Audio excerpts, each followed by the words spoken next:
Esto que voy a contar pasó en Ciudad Juárez, allá por los años 90. No es mi historia, sino la de mi papá, pero la he escuchado tantas veces que la siento como propia. Mi papá tenía la costumbre de escuchar la radio en el coche, especialmente en las noches, cuando salía del trabajo. Había un programa en una estación de AM, una de esas pequeñas que casi nadie sintoniza, donde la gente llamaba para pedir canciones viejitas. La mayoría eran boleros o rancheras que traían recuerdos de otros tiempos. El programa era producido por un amigo suyo, así que mi papá lo escuchaba seguido. Una noche mientras manejaba, escuchó algo que lo dejó pensando. A la estación llamó una mujer. Su voz era apagada, baja, como si estuviera muy cansada o muy triste. Pidió una canción que en la cabina no lograron encontrar. Se disculparon y le preguntaron si quería pedir otra, pero la mujer ya no respondió. Solo se quedó en silencio unos segundos y luego colgó. No le dieron importancia. Era normal que la gente llamara y cambiara de opinión o simplemente se pusiera nerviosa al aire. Pero al día siguiente, mi papá volvió a sintonizar el programa y, casi a la misma hora, entró otra vez la llamada de la misma mujer, quien pidió únicamente la misma canción. Esta vez el equipo ya la tenían preparada. La pusieron al aire. Era Reloj, del trío Los Panchos. Gracias. Mientras la canción empezaba a sonar, el locutor y su amigo en producción sintieron un escalofrío. Apenas habían puesto los primeros acordes cuando, en la línea, se escuchó un gracias, aunque estaban seguros de haber colgado. Fue un susurro, apenas perceptible, como si estuviera en la canción. Fue lo suficiente para que se les quedara grabado. El programa siguió su curso. La canción terminó. Entraron más llamadas con otras peticiones y todo parecía normal. Hasta que, casi al final del programa, recibieron una llamada más. Era un hombre. Preguntó si la mujer que había pedido Reloj había dado su nombre. El locutor se quedó en silencio un momento haciendo memoria. No lo había hecho. Le preguntó al productor si tenía el nombre o al menos el número del que había llamado. Nada. No había registro. Entonces, el hombre en la línea dijo algo que dejó a todos en la cabina helados. Es que esa voz se escuchaba igualita a la de mi hermana Tita. El locutor no dijo nada, esperando que continuara. Mi hermana falleció el sábado pasado, explicó el hombre, con un tono extraño, como si no terminara de creerse lo que estaba diciendo. Y Reloj era nuestra canción. Me la cantaba cuando éramos niños, antes de dormir. El locutor intentó responder, pero no supo qué decir. Solo atinó a pedir al aire, a la mujer, si estaba escuchando, que volviera a llamar, que dijera su nombre. Pero no volvieron a recibir una llamada de ella. La cabina se quedó en silencio después de colgar. Nadie supo cómo explicar lo que había pasado. Cuando mi papá le preguntó a su amigo, el productor, si todo había sido armado, si era un montaje para hacer el programa más interesante, él le juró que no, que la llamada fue real. Mantuvo esa versión hasta su muerte, en 2018. Y hasta el día de hoy, mi papá sigue creyendo que aquella noche, Tita, la señora, llamó desde el más allá, solo para despedirse de su hermano.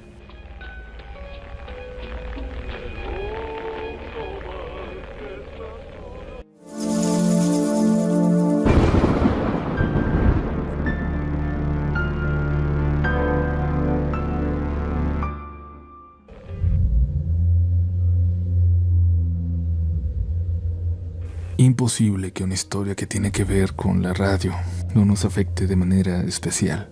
¿No lo creen, comunidad? Es hora de sumergirnos en la oscuridad. Vamos a adentrarnos en un mundo de relatos que desafían la lógica. Historias llenas de misterio, inexplicables, que nos hacen dudar de lo que creemos posible. Se los he dicho antes, por más que intentemos ser escépticos, siempre habrá cosas que simplemente no vamos a poder ignorar.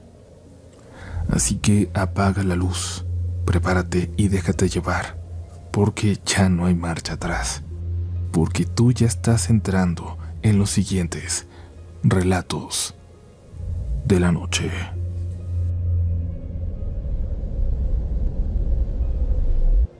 Hola, Uriel. Te escucho desde hace años, pero hasta ahora me animo a escribirte para contarte esto que me pasó en el 2020, en los primeros meses de pandemia. No es una historia aterradora como otras que te han contado, pero a mí me dejó con una sensación horrible. Hasta el día de hoy sigo sin entender qué diablos fue lo que pasó. En ese tiempo, como todos, pasaba casi todo el día en casa.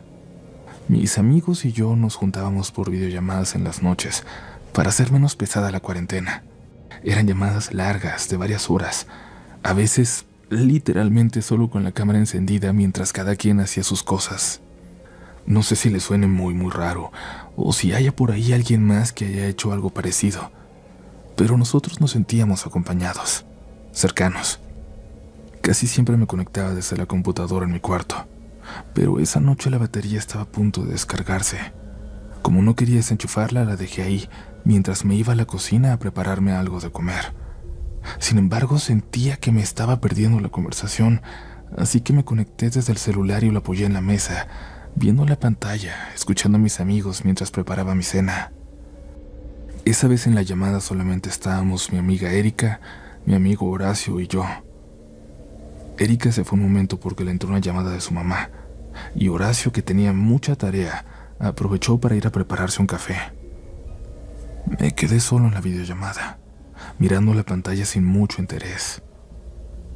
En ese momento, las cámaras de Erika y Horacio seguían encendidas, mostrando sus habitaciones vacías.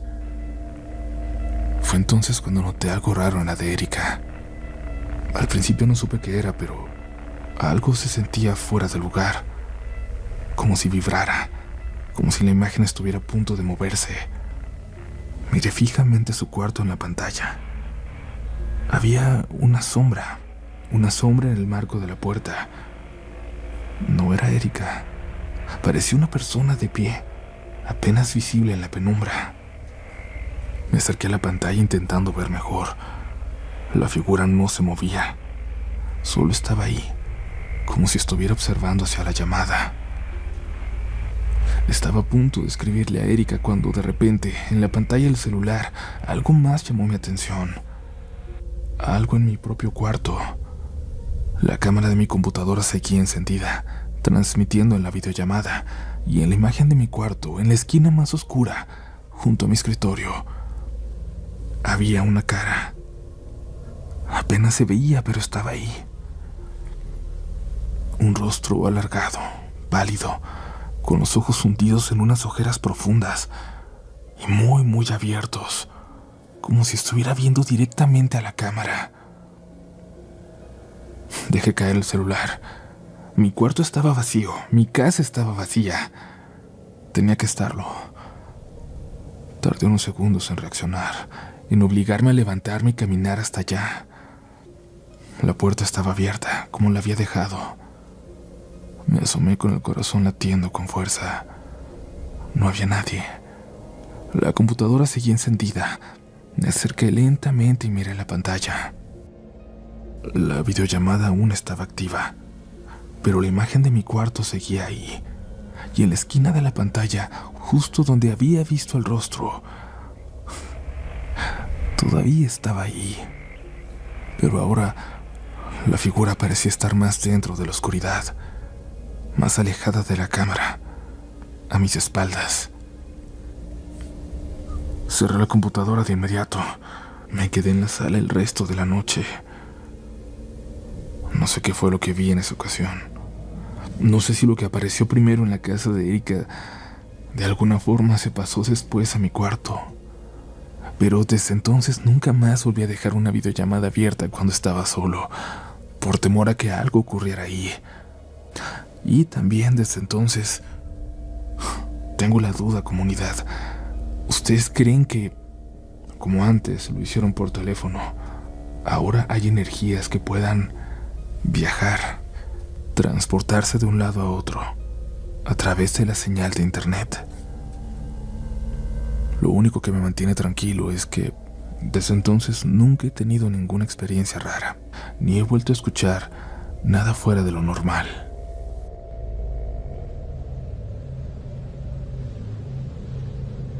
Esta historia me la contaba mi papá, y siempre me dijo que un día me iba a llevar al lugar, que me iba a enseñar la casa, y lo decía en serio. Nunca cambiaba un solo detalle cuando me la contaba, y cada vez que mencionaba esa noche lo hacía con la misma seriedad. Lamentablemente no alcanzó a llevarme.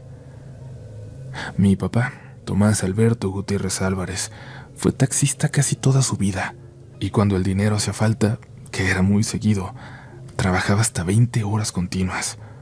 A veces llegaba a casa solo para comer algo rápido y se volvía a ir, aunque mi mamá le reclamaba que no podía pasarse la vida en el taxi. Pero él decía que no había de otra, y mi mamá también trabajaba. Aquella noche, ya pasadas de las 12, venía de regreso después de un viaje largo que había hecho desde el centro, tan largo que decidió que por esa noche ya era suficiente. Iba tan cansado que sentía los ojos pesados y la espalda entumida, y lo único en lo que pensaba era en llegar a casa a dormir.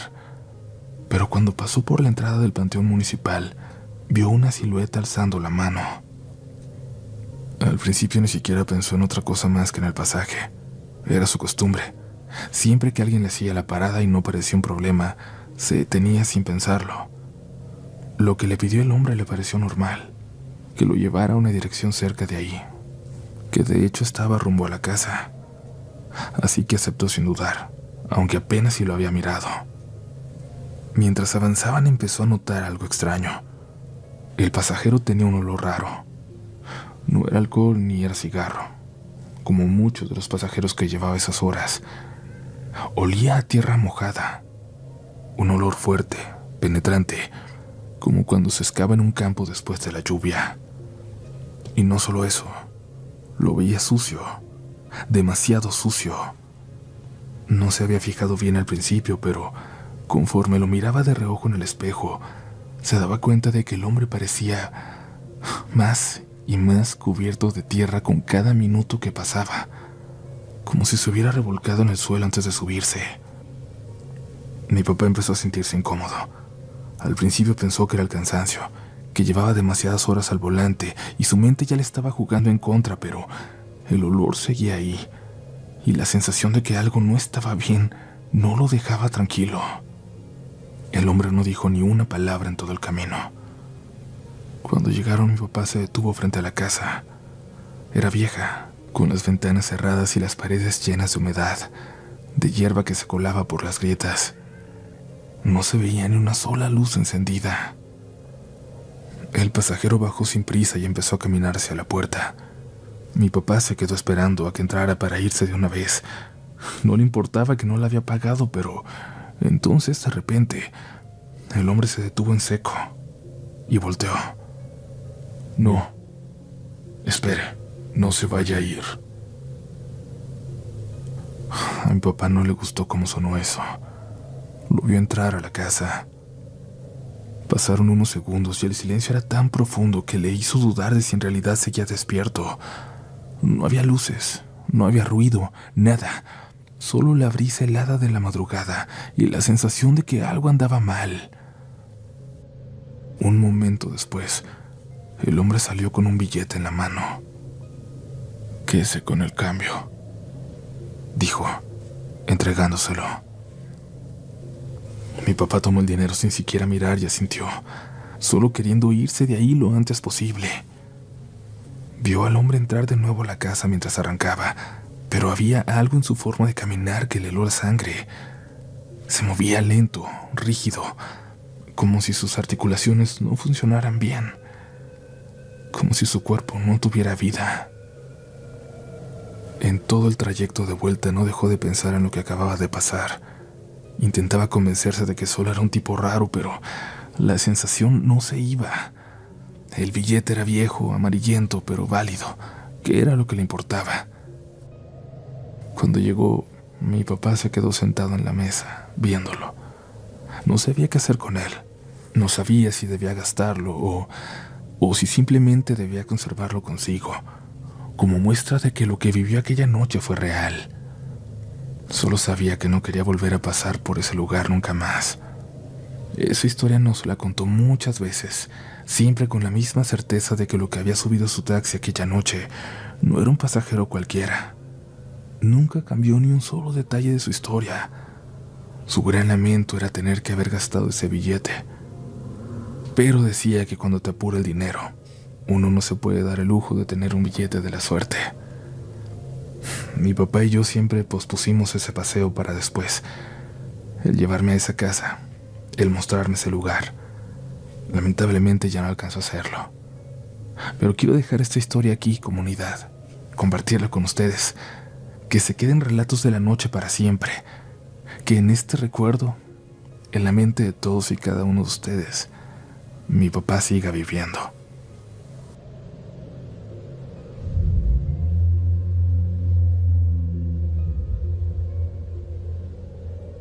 Comunidad, gracias por haber llegado hasta la mitad de este episodio. Como siempre les digo, no mucha gente termina un episodio de Relatos de la Noche. No sé si es por miedo, no sé si se quedan dormidos, pero como sea, ustedes son parte de un grupo muy importante, de un grupo VIP, y si lo quieren ser más, ya lo saben, suscríbanse a este canal, a este podcast, suscríbanse donde quiera que nos estén escuchando, déjenos un pulgar arriba o una calificación de 5 estrellas porque nos ayudan mucho a que siga creciendo. También les quiero seguir agradeciendo como siempre el apoyo que le han dado a mi libro, a un libro de cuentos de terror que disfruté mucho escribir y que gracias a ustedes ha llegado a 50,000 copias vendidas, que gracias a ustedes fue uno de los libros de terror más vendidos en México durante el 2024. Gracias, les voy a dejar como siempre el enlace en la descripción de este episodio por si no lo tienen, lo puedan comprar y si lo ven en una librería, pues también agárrenlo porque quedan pocos. Continuamos con más historias esta noche.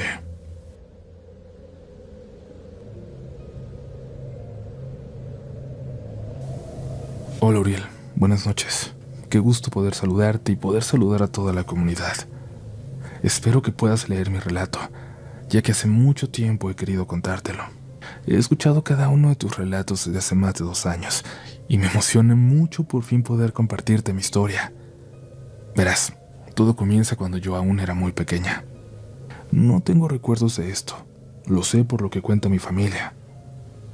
Según ellos, yo tenía un amigo imaginario, un niño al que yo llamaba el niño azul, y con quien platicaba sin parar durante horas. Al principio todos creían que era cosa de niños de mi edad, pero con el tiempo me di cuenta de que quizás el niño azul no estaba solo en mi imaginación. Muchas veces mi mamá se asustaba al verme hablar sola, así que me dejaba ir a la casa de una vecina a jugar. Lo curioso es que cuando iba con ella, también veía a un niño, solo que a este le llamaba Precioso. Para mí era lo más normal del mundo. En ese tiempo vivíamos en la casa de mis abuelos. Mi abuelito, que en paz descanse, siempre nos decía que cada vez que salía al baño de madrugada, veía a un niño sentado en el sillón, en un sillón que estaba al final de un largo corredor oscuro.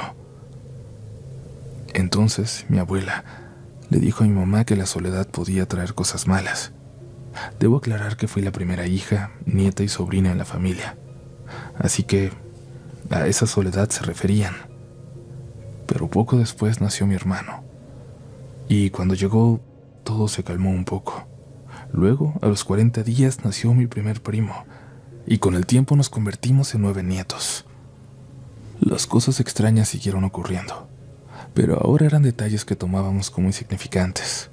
La televisión se apagaba sola, el volumen de la música bajaba sin explicación, cosas sin importancia hasta que, finalmente, algo más serio ocurrió. Una mañana mi tía, la menor, despertó con un terrible dolor de cabeza y una comezón insoportable. Cuando revisaron qué le pasaba, descubrieron que tenía una pequeña trenza en la parte baja del cabello.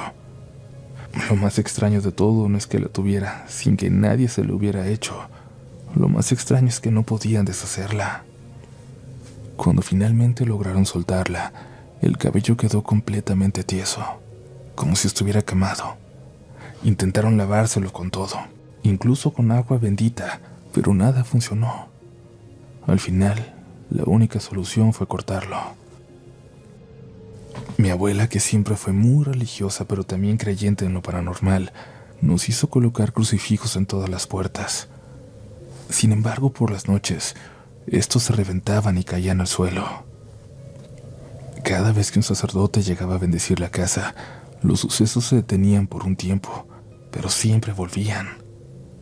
Así pasaron los años, hasta que mi papá compró una casa justo frente a la de mis abuelos, y ahí comenzó mi pesadilla.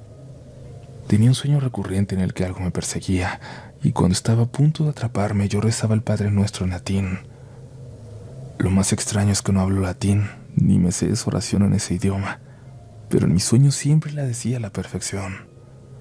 Solo entonces lograba liberarme de aquello que quería llevarse mi alma. Solo entonces me despertaba, con el miedo más profundo que he sentido en mi vida.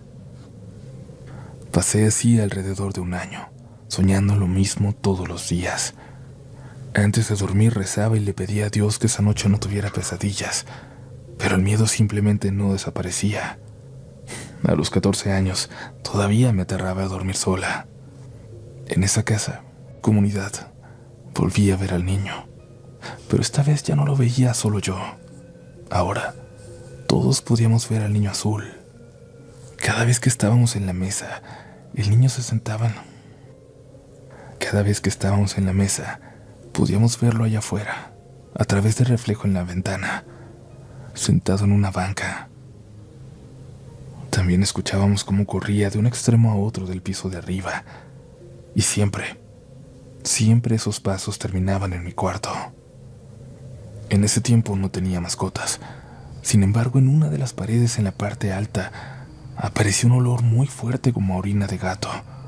Pero incluso si hubiera sido un gato, ¿cómo iba a orinar en lo alto de la pared? Mi abuela materna, que tenía otras creencias, llegó un día, oró por mí y ungió aceite en las paredes. Al menos eso funcionó. El olor desapareció. Por un momento pensé que ahí terminaba todo, pero no. Los sueños seguían. Ya no eran diario, pero seguían. Hasta que conocí a mi ahora esposo, a Héctor. Quizás por la emoción del enamoramiento o por alguna otra razón, durante unos meses me olvidé de todo. Y justo cuando ese tema ya no estaba en mi mente, ocurrió algo que me hizo recordar. Una noche, Héctor y yo estábamos viendo películas en mi cuarto. En una mesa tenía un joyero con algunos anillos, y de pronto, uno de ellos salió volando por el cuarto. Solo uno, mi anillo favorito. Héctor se asustó muchísimo y con justa razón. Ambos vimos cómo el anillo se elevó y luego cayó al suelo violentamente. No era como si se hubiera caído, como si hubiera rodado. Se elevó y luego cayó. Aún con miedo, aún después de ver eso, decidió quedarse conmigo hasta tarde.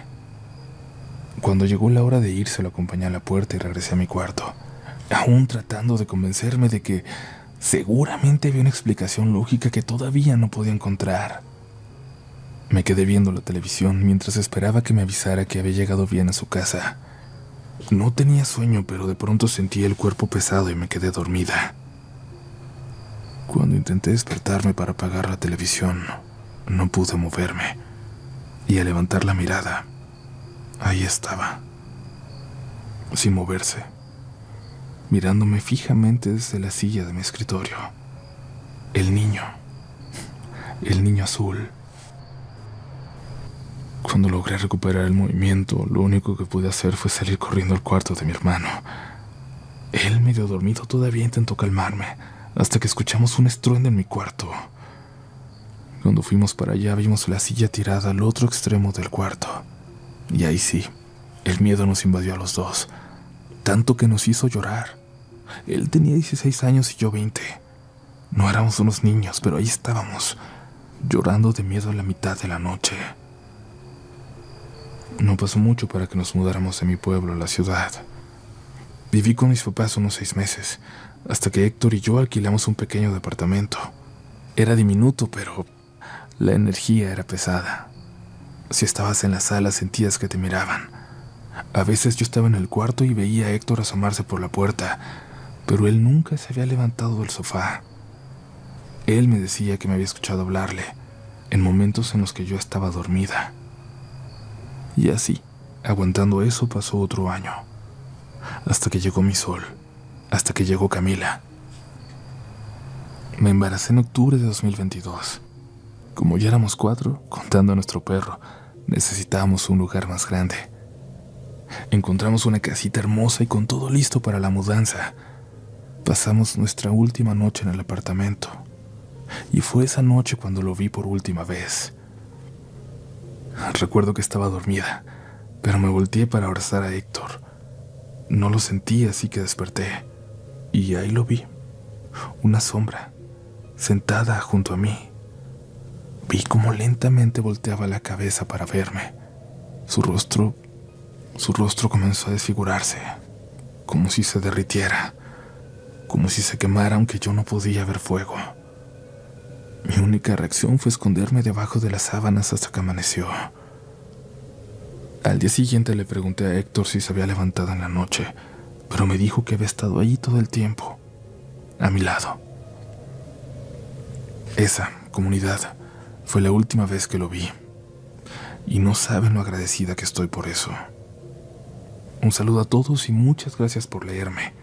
Y un saludo especial a Javier, Panda, un gran amigo de mi esposo, que sé que también es muy fan de Relatos de la Noche. Que descansen, que tengan muy buena noche.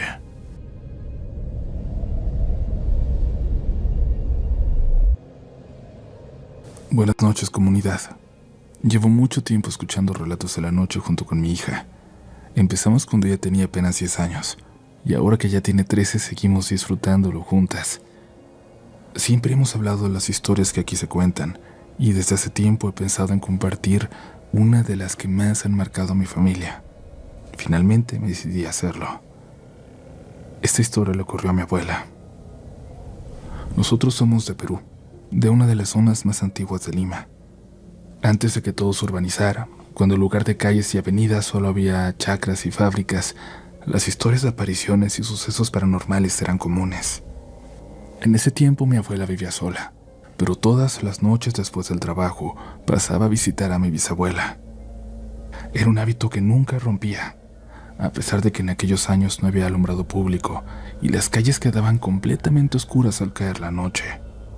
La única luz provenía de algunas velas encendidas en las ventanas de las casas. Mi abuela contaba que a partir de las 6 de la tarde, un señor recorría la zona con una lámpara, iluminando su camino. Por eso nunca se quedaba hasta muy tarde. Sabía que cuando él pasaba, significaba que ya era hora de irse. Pero una tarde se entretuvo más de la cuenta. Se le hizo de noche. Cuando lo vio pasar se dio cuenta de la hora. Se apresuró a despedirse. Sin embargo, su madre se quedó mirándola en silencio.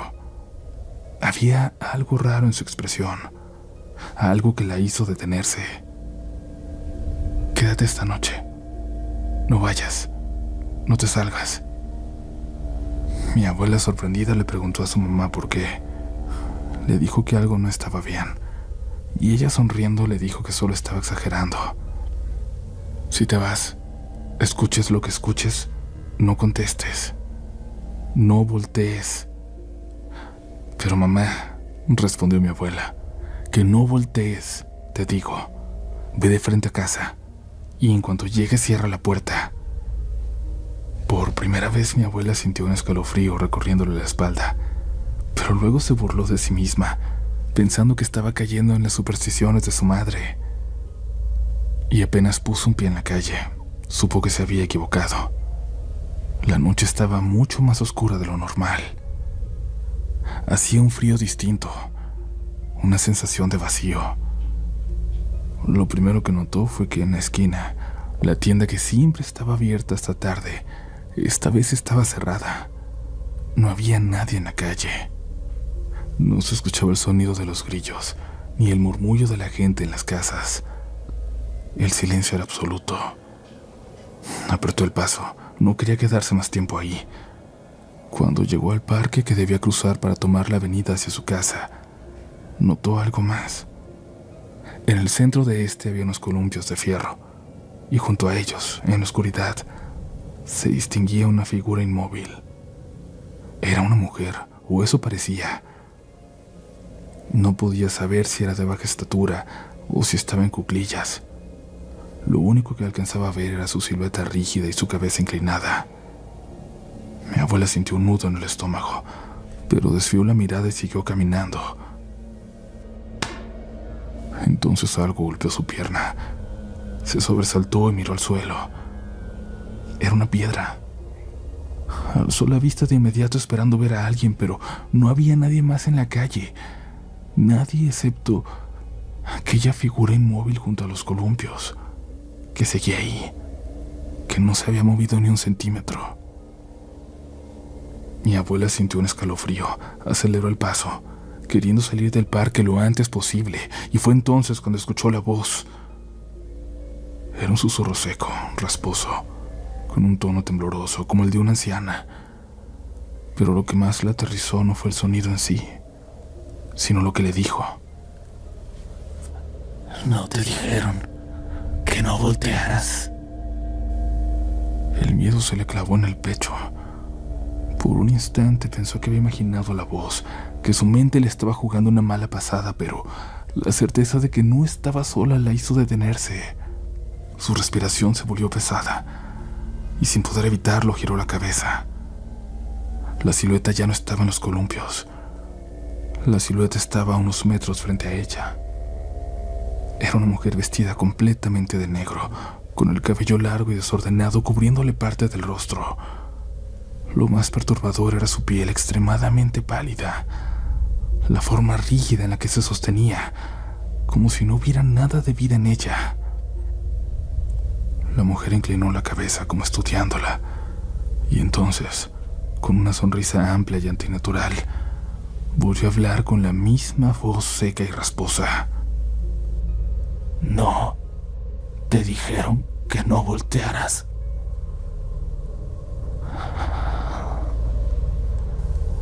Y luego sonrió. Fue demasiado. Mi abuela sintió que el mundo entero se cerraba a su alrededor, que la oscuridad parecía comérsela, y lo último que sintió fue el suelo frío golpeándole el cuerpo.